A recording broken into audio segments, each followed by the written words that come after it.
தமிழ் உறவுகளே, அனைவருக்கும் என்னுடைய வணக்கம். முன்னால நம்ம தம்பி சீனிவாசன் முருகன் தான் ஆசி தரணும், முருகன் ஆசி தரணும்னு சொன்னாரு.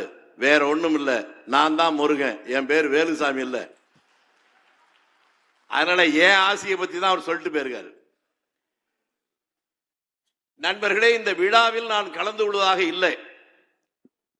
ஒரு திடீரென்று ஒரு ஏற்பாடில் நம்முடைய ரமேஷ் அவர்கள் நேற்று மாலை தான் சொன்னார். அதெல்லாம் ஊர் வந்து வந்திருக்கேன். இன்னொன்றையும் சொல்லிக் கொள்கிறேன். என்னுடைய வாழ்க்கையில் இன்னைக்கு 77 வயது. பொங்கல் அன்று எந்த நாள் வேண்டுமானாலும் வெளியூர்ல இருப்பேன். ஆனா பொங்கலுக்கு என்னுடைய கிராமத்தில் மட்டும்தான் இருப்பேன்.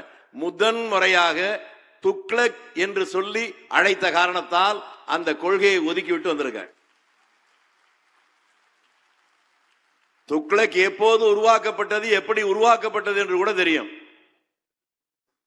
சோ அவர்களே உருவாக்கியது அல்ல துக்ளக் பத்திரிகை. அண்ணாமலை யூனிவர்சிட்டிக்கு ஒரு முறை போகிறார். அங்க இருக்கிற மாணவர்களிடம் பேசுகிறார். திடீரென்று 2 பேர் கேள்வி பதில் வருகிறது. அது முடிந்தவுடனே சில மாணவர்கள், இது ரொம்ப சுவாரஸ்யமா இருக்கு, நீங்கள் எப்படி இந்த கேள்வி பதில் மாதிரியே ஒரு நிகழ்ச்சி நடத்தினா என்ன என்று அவர்கள் கேட்டதனுடைய அடுத்த வெளிப்பாடு தான் துக்ளக் பத்திரிகை. அதுக்கப்புறமா அதுக்கு ஒரு பெரிய வேறுபாடு. அதுக்கு எனக்கு இருக்கிற தொடர்பு 70கள் தான் நான் கூட்டங்களில் பேச ஆரம்பிச்சேன். 71 தேர்தல் வருகிற போது எங்க ஊர்ல இருக்க வேண்டிய நான் ஆவேசமாக பேசுற பேச்செல்லாம் கிடையாது. நான் சாதாரணமா பேசிக்கிட்டு இருப்பேன். நான் கோபமாக ஆவேசமாக பேசுவதற்கு கூட துக்ளக் தான் காரணம். 71 தேர்தல், அந்த தேர்தல் நேரத்தில் பத்திரிகை சுதந்திரத்தை காக்க வேண்டும் என்பதற்காக துக்ளக் பத்திரிகை தமிழ்நாடு முழுக்க இருந்தெல்லாம் பறிமுதல் பண்ணாங்க. அதை கண்டித்து ஒரு ஊர்வலம் நடத்த வேண்டும் என்று சொல்லி ஒரு வாகனத்திலே விளம்பரம் செய்து கொண்டு வந்தார்கள் எங்கள் ஊருக்கு. அந்த நேரத்தில் இருந்த ஆத்திரம், ஆவேசம், அந்த மைக்க வாங்கி வெளியிருந்து ஆவேசமா பேசினேன். எனக்கே தெரியாது. எங்க ஊருக்காரெல்லாம் இப்படி பேசுறேடா, நல்லா இருக்குண்ணா. என் நேரம் பாருங்க, அடுத்த அந்த தேர்தலில் பேசுனதுக்கு என் மேல 4 கேஸ். நான் இந்த அரங்கத்திலே பேசுகிற போது நான் என்னுடைய பழைய நினைவுகள், என்னுடைய சிந்தனை பரல் இருக்கிற பல தூசி தட்டி இப்பொழுது நான் யோசித்து பார்க்கிறேன். முன்னால இருக்கிறவங்க எனக்கு யாரும் புதிய சைதை துரைசாமி நீங்க சொல்றீங்க, அவர் எனக்கு எங்க ஊருக்காரர். ஏன்னா அவர் எங்க கரூர்காரர் தான். அவர் சக்கரவர்த்தி இருக்கிறார், அது வேற. அடுத்து ஏசி சண்முகம் 1972 கிளைசாசல் போராட்டம் நடக்கிற போது தமிழ்நாடு முழுக்க இருக்கிற மாணவர் பேரவை தலைவர்கள் அந்த போராட்டத்தை தீவிரப்படுத்த வேண்டும் என்று ஒரு கூட்டம் போட்டு திருச்சியில சரஸ்வதி நடராஜ கல்யாண மண்டபம், அன்றைக்குதான் அவர் அறிமுகம். ஊரிஸ் காலேஜ்ல இருந்து வந்தார். கரெக்டா? அடுத்து பொன்னார், இவரை எனக்கு தெரியாது. அவங்க தாய் மாம அந்த காலத்திலேயே சட்டமன்ற உறுப்பினர், அவங்க சித்தப்பாவும் சட்டமன்ற உறுப்பினர். அவங்க தாய் மாமன் வீட்டுல செட்டிகுளத்துல 72ஆம் ஆண்டே நான் பொதுக்கூட்டம் பேசிவிட்டு அவங்க வீட்டுல தங்கியிருக்கேன். பக்கத்தில் இருக்க தம்பி சூர்யா, ஏறம் பாருங்க, அவங்க தாத்தா கூட சேர்ந்து நான் பல ஊர்ல கூட்டம் பேசியிருக்கேன். திருக்கோயிலூர் சுந்தரம், இன்றைக்கு பல பேர் தன்னை சொல்லிக் கொள்கிறார்கள். 5-6 மொழிகளிலே மிக சரளமாக பேசுகின்ற ஆற்றல் படைத்தவர், எளிமைக்கும் நேர்மைக்கும் ஒரு முன்னுதாரணமாக வாழ்ந்தவர். அவருடைய ஜிப்பாவும் வேட்டி சாதாரணமா துவச்சு போட்டுட்டு தான் வருவாரு. அவரை எவனாலும் வளைக்க முடியாது. அவர் அவராகவே கடைசி வரை வாழ்ந்தார். எச் ராஜா, ரிலையன்ஸ் பால் அவர்களுக்கு எனக்கு 50 ஆண்டுக்கு மேல பழக்கம் உண்டு. அவங்க மாமா. அவர் சொன்னதுக்கு அப்புறம் தான் இவருக்கு எனக்கு இருக்கிற தொடர்பே அவருக்கு புரியுது. அவர் சம்பந்தி இப்ப கரூரை சேர்ந்தவர், டிஎஸ்எம் பக்கத்தில் இருக்கார் இளபாஸ்கரன். அவங்க அப்பா லட்சுமண ரெட்டியார் பேராசிரியர், அதாவது காமராஜரிடம் மிக நெருங்கிய நட்புடையவர்.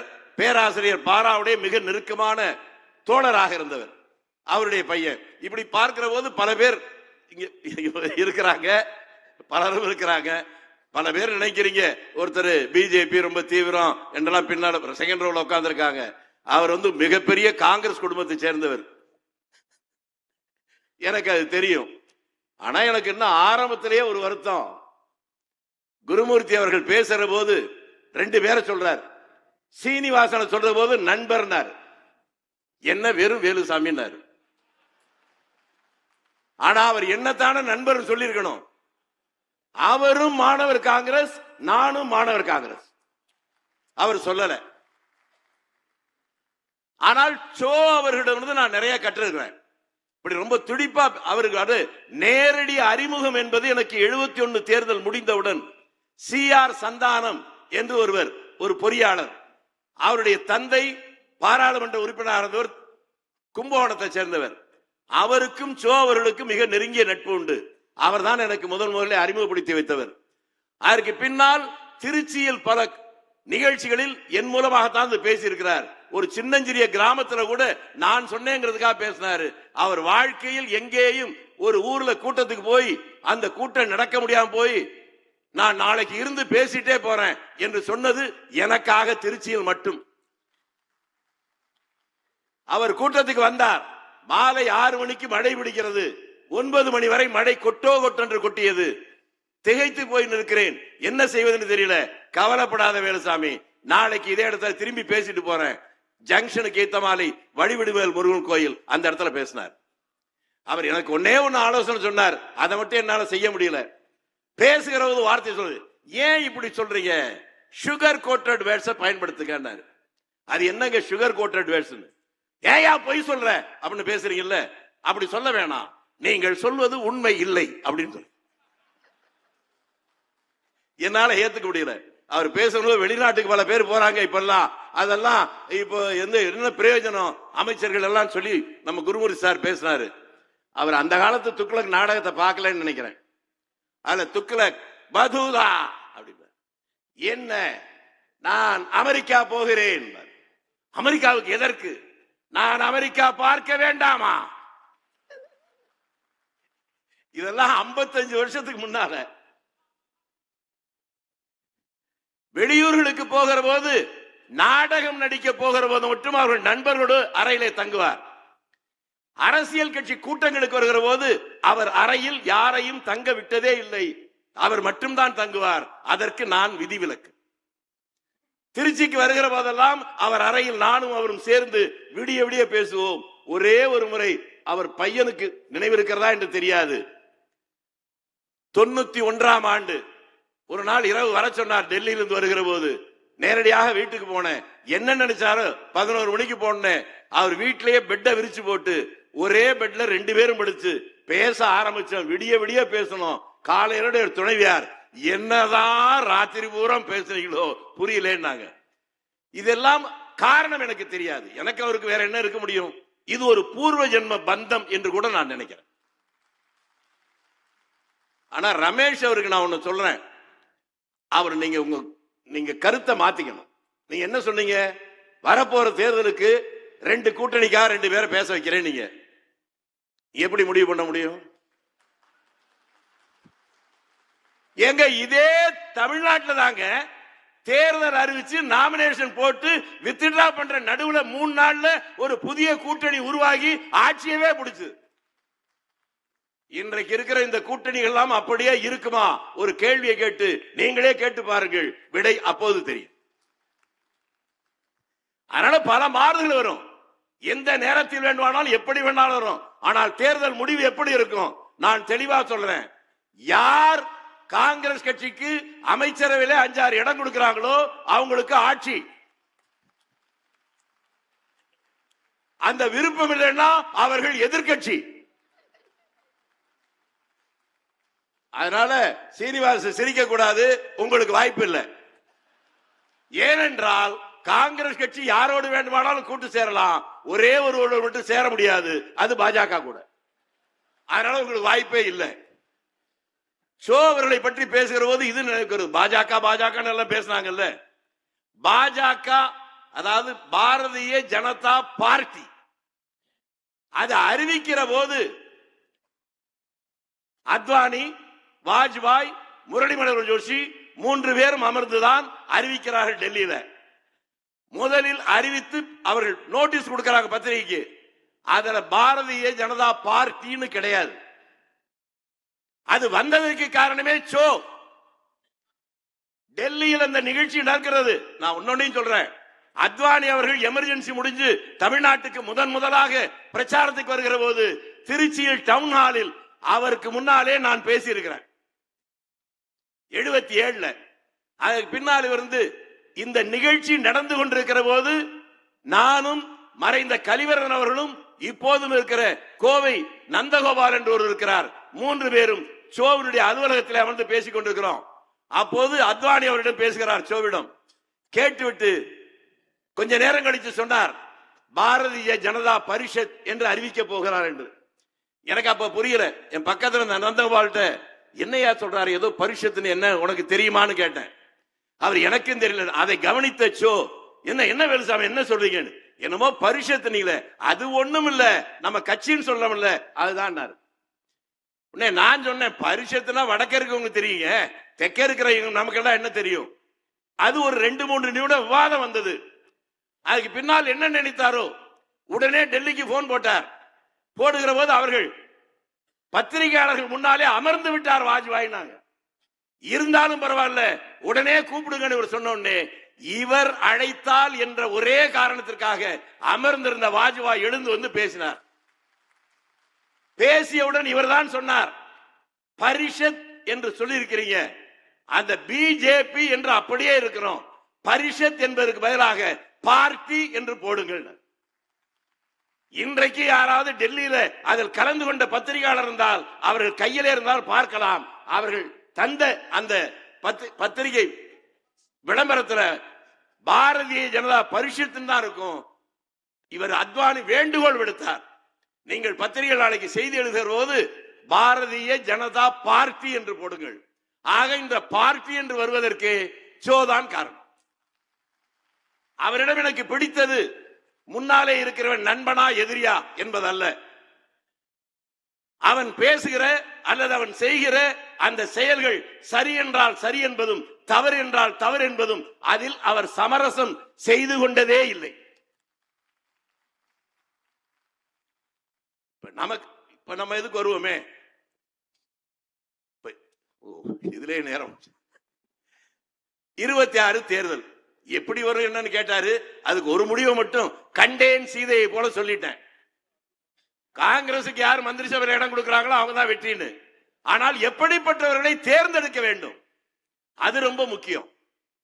நான் ஏன்னா ஒரு கிராமத்தில் பிறந்தவன், யதார்த்தத்தை புரிந்து கொண்டிருக்கிறேன். 4 ஆண்டுகளுக்கு முன்பாக நான் ஊர்ல இருந்து வர்ற போது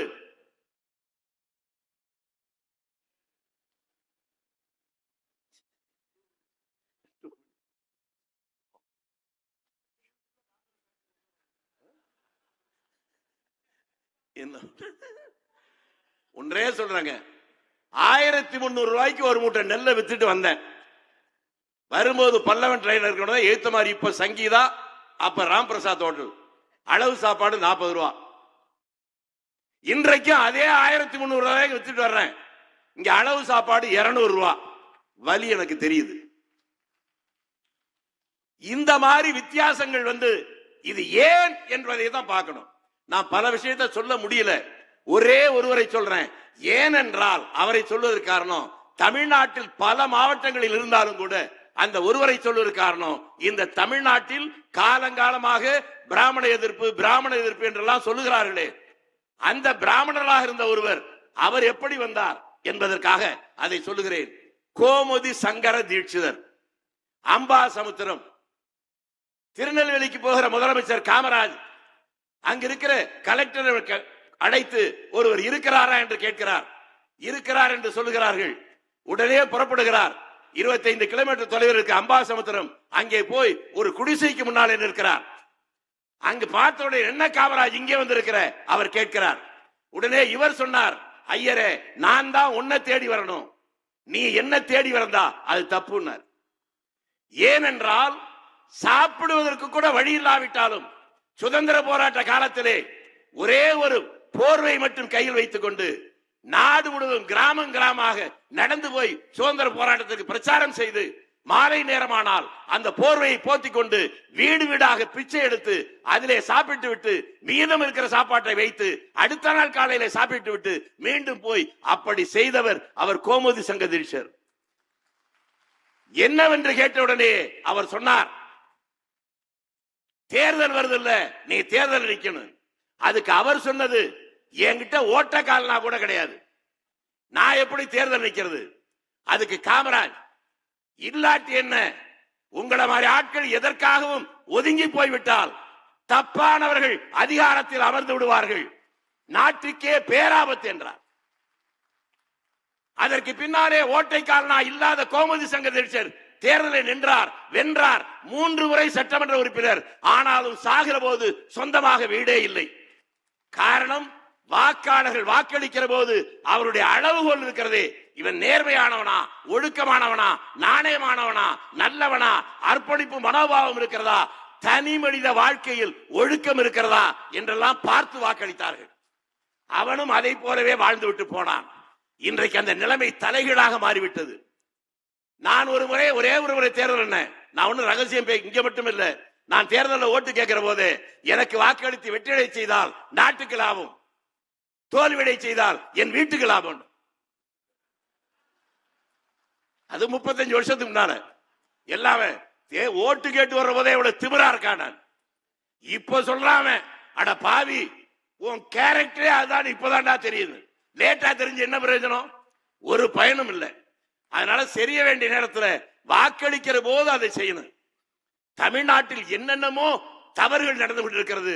அதை நம்மால் சரி செய்ய வேண்டுமானால் நீங்க யாருக்கு வேணாலும் ஓட்டு போடுங்க. ஆனால் நிற்கிறவன் எப்படிப்பட்டவன்? யோக்கியனா, நல்லவனா, தவறு செய்யாதவனா, தனி வாழ்க்கையில் ஒழுக்கம் இருக்கிறவனா?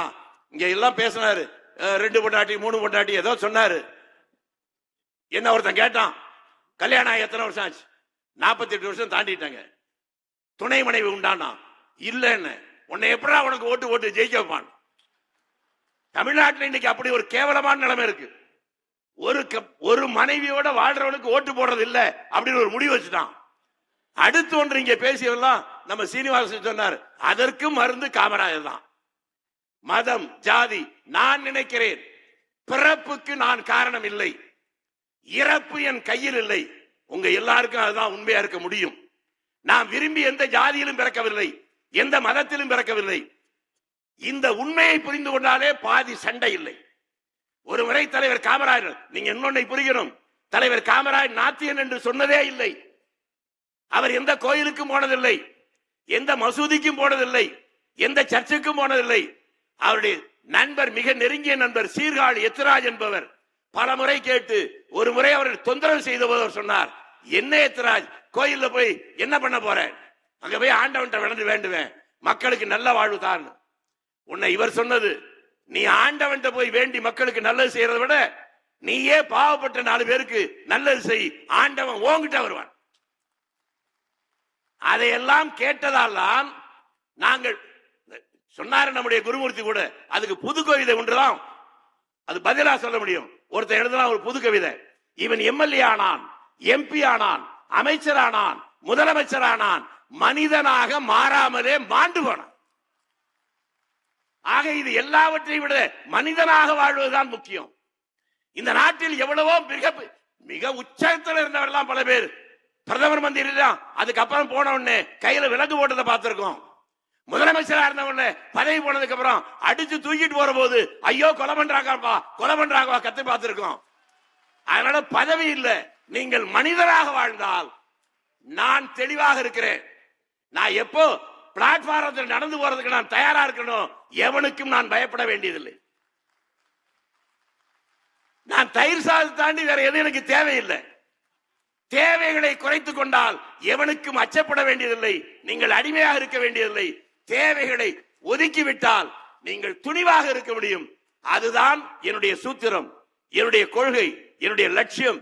இந்த அடிப்படையில் தலைவர்கள் மேலிருந்து மாற்றுவார்கள் என்பதல்ல, நிலம் எப்படி இருக்கிறதோ அப்படித்தான் பயிர் வச்சையில் வளரும். வாக்களிக்கிறவர்கள் அன்று கல்வி அறிவு குறைவு, ஆனால் வாக்களிக்கிற போது நேர்மையான வாக்களித்தான், ஆகவே நேர்மையான வந்தார்கள். நண்பர்களே, ஓமாந்தூரார், குமாரசாமி ராஜா, ராஜாஜி, காமராஜர், எவன் மீதாவது ஒரு குற்றச்சாட்டு இன்று வரை வந்திருக்கிறதா?